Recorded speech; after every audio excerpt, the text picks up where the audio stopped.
Imagine a solitary column of rock, rising almost 200 meters above a dense emerald jungle. This is Sigiriya, the Lion Rock. More than just a fortress, it is a UNESCO World Heritage Site and an enduring symbol of ancient Sri Lankan ingenuity. The name itself, derived from Sigiriya, the Lion Rock, hints at the colossal monument that once guarded its approach. But the true story of Sigiriya lies not just in its scale, but in its perfect harmony with the environment. An ancient urban concept that aligns perfectly with our modern eco-vibe. Located in Sri Lanka's central Matale district, close to the town of Dambulla, Sigiriya stands as an inselberg, a dramatic geological remnant dominating the plains. For those planning a visit, it's easily accessible via Dambulla or Habarana, a journey that transports you not just across land, but across time.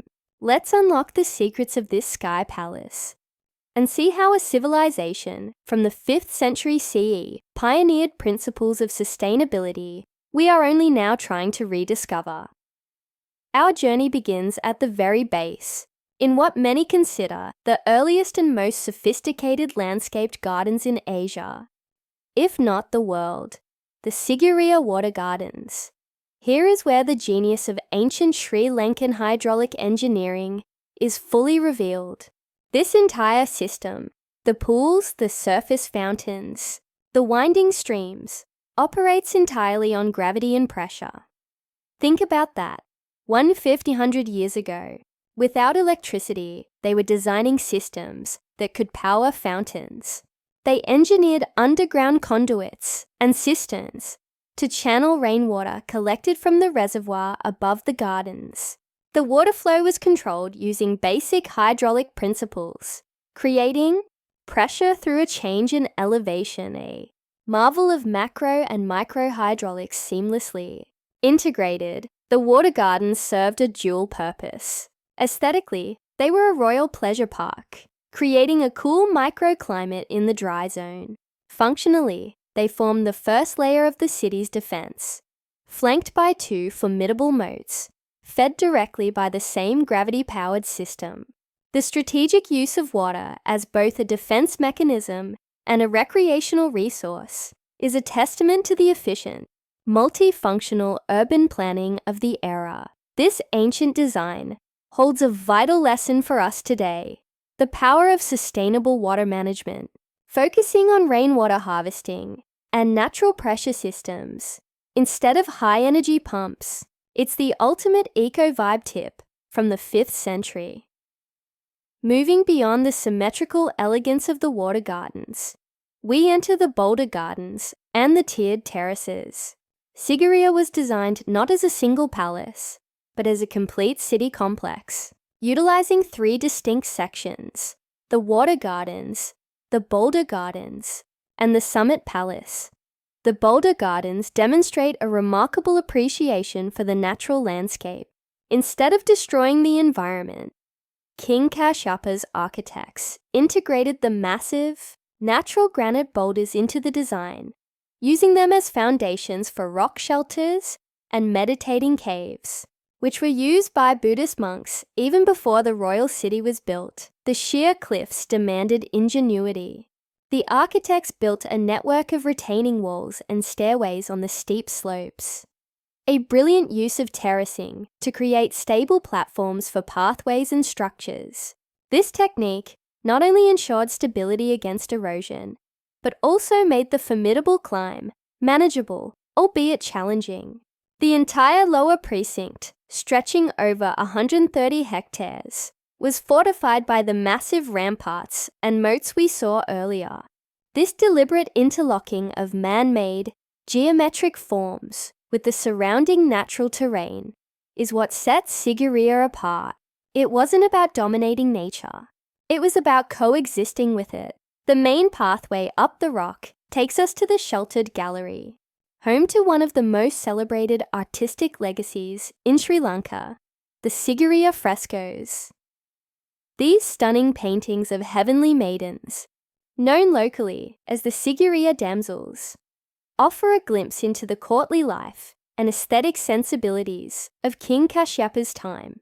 What's truly remarkable from an eco-vibe perspective is their longevity. The artists used natural pigments, derived from minerals and plants, which have retained their vibrant color and life for over a millennium. This is ancient, durable, and highly sustainable art. Adjacent to the frescoes is the famous mirror wall.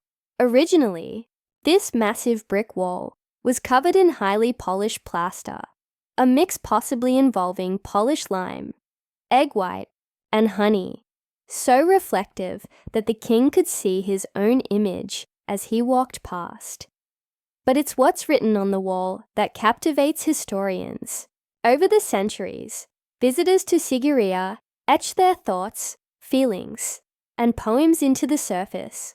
These are the Sigiri graffiti, dating from the 6th to the 14th centuries, providing invaluable insights into the development of the Sinhalese language and the popular perception of the rock. Think of it as the world's first public forum, an ancient form of social media where people shared their personal experiences of this magnificent site, proving that even a millennium ago, Sigiriya was an iconic, highly visited destination. Our ascent culminates at the mid-level terrace, guarded by the iconic Lion Gate.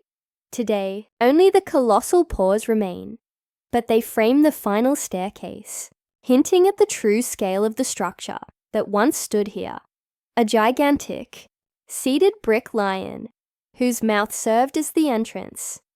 This dramatic structure was Kashyapa's final statement, a fusion of power and artistry, designed to awe any visitor before the final, dizzying climb. The summit plateau, covering about 3 acres, is where the main palace was located. The view from here, a 360-degree tapestry of green jungle, is breathtaking, but it's the engineering on the summit that truly defies expectation. Here, architects created a series of rock-cut cisterns and pools, ingeniously designed to harvest and store rainwater, ensuring a constant supply for the royal residents and their ornamental gardens. Even at this extreme height, the precision with which they cut into the hard granite to create these water retention structures is simply stunning. It was a sophisticated, self-sustaining micro-city floating in the sky. Sigiriya's story is the compelling tragedy of King Kashyapa, who, after seizing the throne in the 5th century, built this impregnable fortress, fearing the return of his brother Moggallana. He ruled for 18 years, before finally being defeated in a battle fought not on the rock, but on the plains below. However, the historical context, while dramatic, pales in comparison to its enduring architectural and environmental legacy.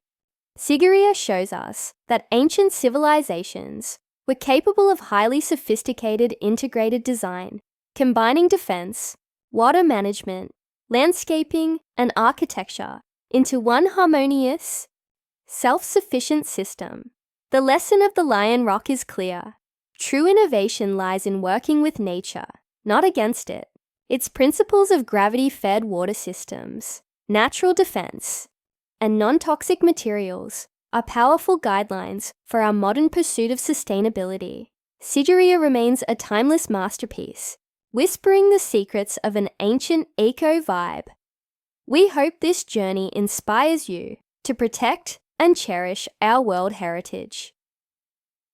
Thank you for watching, and remember to protect our environment, preserve our heritage, and keep the eco-vibe alive. Subscribe to Eco Vibe TV for more stories of sustainable marvels.